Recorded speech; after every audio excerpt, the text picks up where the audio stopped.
Comment foncer un moule à tarte ou cuire une pâte à blanc? Vous pouvez répéter la question?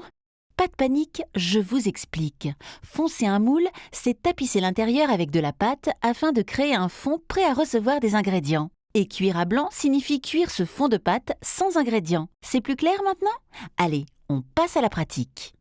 Beurrez un moule à tarte ou un cercle à tarte déposé sur une plaque recouverte de papier cuisson.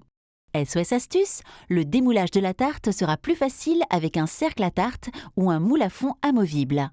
Maintenant, farinez légèrement le plan de travail et étalez la pâte à l'aide d'un rouleau à pâtisserie sur une épaisseur de 3 mm environ pour obtenir un rond plus grand que votre moule. Soulevez régulièrement la pâte pour vous assurer qu'elle ne colle pas au plan de travail, refarinez si besoin.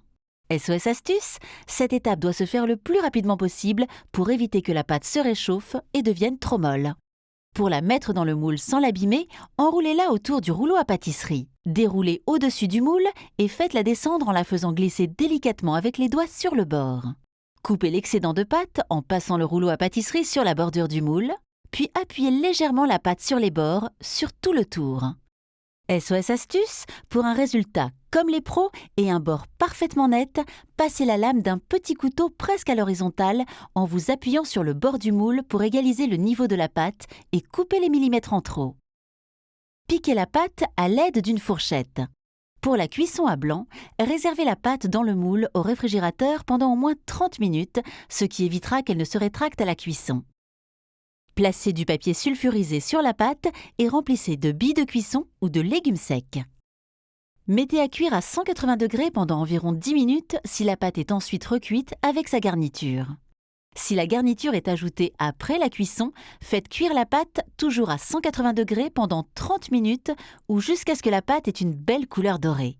SOS astuce, dans ce cas, après 20 minutes de cuisson, retirez délicatement, sans vous brûler, le papier cuisson avec les billes de cuisson pour bien dorer le fond de pâte.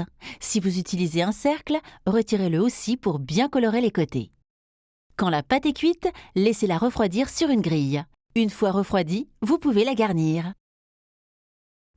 J'en connais maintenant qui vont foncer en cuisine, foncer leur moule à tarte. Si vous avez aimé ce geste technique, n'hésitez pas à liker, commenter et partager.